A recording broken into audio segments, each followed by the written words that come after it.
ആബാലവൃന്ദം ജനങ്ങളെ ആകർഷിച്ചു മുന്നേറുകയാണ് ബ്ലസ്സിയുടെ ആടുജീവിതം.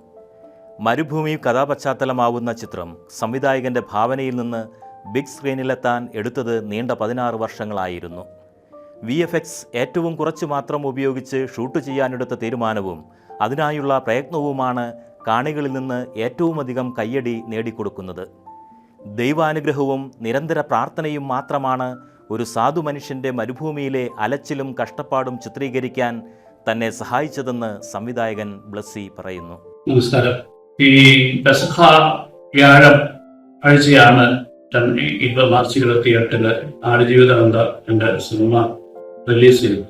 കഴിഞ്ഞ ഏറെ നാളുകളായി ഞാൻ ആടുജീവിതം എന്ന സിനിമയ്ക്ക് വേണ്ടി എൻ്റെ ശരീരവും എൻ്റെ വിയർപ്പും ഒക്കെ നമ്പിക്കൊണ്ടിരിക്കുന്നതിൻ്റെ ഒക്കെ ഒരു ദൃഷ്ടാന്തം പോലെ എനിക്ക് തോന്നാൻ കാരണം ഞങ്ങളുടെ പള്ളിയിലെ അച്ഛൻ എനിക്ക് തന്ന മെസ്സേജുകളുണ്ട്. അങ്ങനെ ലോകമെമ്പാടും ആടുജീവിതം എന്ന സിനിമ വിജയകരമായി പ്രദർശിപ്പിച്ചുകൊണ്ടിരിക്കുന്ന ഈ സമയത്തോടെയാണ് എനിക്ക് ഇങ്ങനെ മെസ്സേജിലൂടെ നിങ്ങളോട് ക്ഷമിക്കാൻ അവസരം കൊടുക്കുന്നു. ഇത്തരം അവസരങ്ങൾ ഒരുക്കിയ ചാനൽ TVയോടും അതിൻ്റെ പിന്നണി പ്രവർത്തകരോടുമുള്ള എല്ലാ സ്നേഹവും ഞാൻ അറിയിക്കുകയാണ്.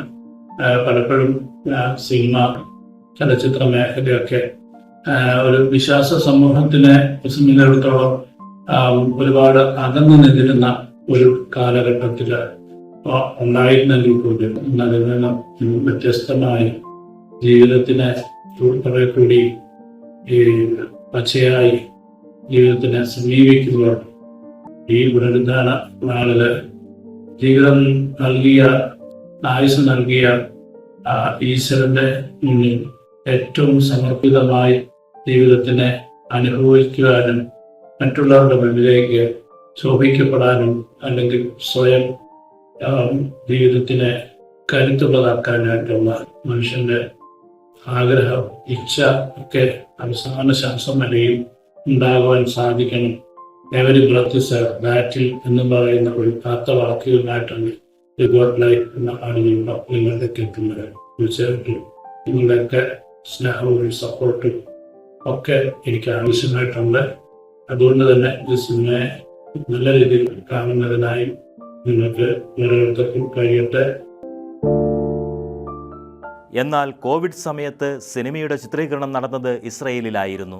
ലോക്ക്ഡൗൺ പ്രഖ്യാപിച്ചതോടെ മുറിയിൽ നിന്നും പുറത്തിറങ്ങാൻ പറ്റാതായി. പെസഹ വ്യാഴവും ദുഃഖവെള്ളിയുമൊക്കെ പള്ളിയിൽ പോലും പോകാൻ പറ്റാത്ത അവസ്ഥ. ഷൂട്ടിങ്ങിനിടയിൽ ഉണ്ടായ ആ അനുഭവത്തെക്കുറിച്ച് നേരത്തെ തന്നെ ബ്ലസ്സി സൺഡേ ശാലോമിനോട് പറഞ്ഞ വാക്കുകൾ കൂടി കേൾക്കുക. കഴിഞ്ഞ 2.5 മാസമായി ജോർദാനിലെ വാദിറാം മരുഭൂമിയിൽ ആയിരുന്നു ഞങ്ങൾ. ആടുജീവിതം എന്ന ചിത്രത്തിൻ്റെ ചിത്രീകരണവുമായി ബന്ധപ്പെട്ട് 58 അംഗം അടങ്ങുന്ന ഒരു സംഘമായിട്ടാണ് ഞങ്ങൾ ഷൂട്ടിങ്ങിനായിട്ട് അവിടെ പോയത്. ആ കാലങ്ങളിൽ നോമ്പ് കാലമായിരുന്നു, വലിയ നോമ്പിൻ്റെ ഒരു അവസാന സമയങ്ങൾ. ഈസ്റ്ററിലേക്ക് അടുക്കുന്നു. ദുഃഖവെള്ളിയാഴ്ചയും പെസഹയും ഒക്കെ കടന്നു പോകുമ്പോൾ വളരെ വേദനയോടുകൂടിയാണ് ആരാധനാലയങ്ങളിൽ പോയി പ്രാർത്ഥിക്കാൻ കഴിയാത്ത ഒരു വിഷമം. എനിക്കൊന്നും ഇങ്ങനത്തെ ഒരു അവസ്ഥ ചിലപ്പോൾ ആദ്യമായിട്ടായിരിക്കാം എനിക്കും എൻ്റെ ജീവിതത്തിൽ സംഭവിക്കുന്നത്. പക്ഷെങ്കിൽ ദുഃഖവെള്ളിയാഴ്ച കുരിശിൻ്റെ വഴി ഞങ്ങൾ തീർത്തു.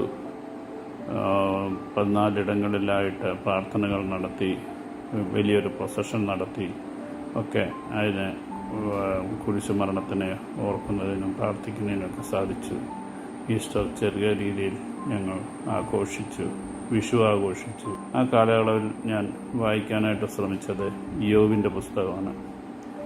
യോബിൻ്റെ യാതനകൾ, പ്രത്യേകിച്ച് ജോർദാൻ മരുഭൂമി പോലെ വളരെ ആ പശ്ചാത്തലങ്ങളൊക്കെ ആടുകളും ഒട്ടകങ്ങളും ഒക്കെയുള്ള ഒരു വലിയ സംസ്കാരം. അത്തരം ഒരു സംസ്കാരത്തിൽ നിന്നുകൊണ്ട് അത് പുസ്തകം വായിച്ചപ്പോൾ ഏറെ അടുത്ത് അറിയുന്നതിനും അനുഭവിക്കുന്നതിനുമായി അതിൻ്റെ ഭൂമിക എന്നെ സഹായിക്കുകയുണ്ടായി.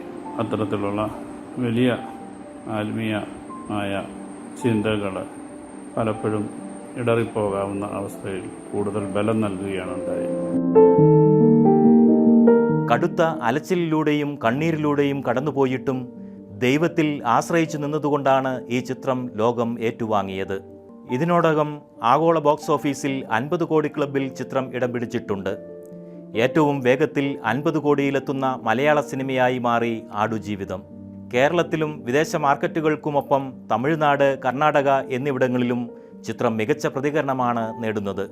അതെ, പ്രതീക്ഷയോടെ കാത്തിരിക്കുന്നവരെ ദൈവം ഉപേക്ഷിക്കുകയില്ല എന്നതിന് ഇതുതന്നെ ഏറ്റവും നല്ല തെളിവ്.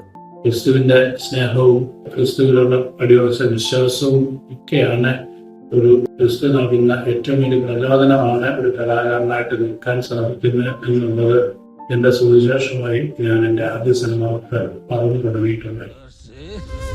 कोई बाहर ना जा सके।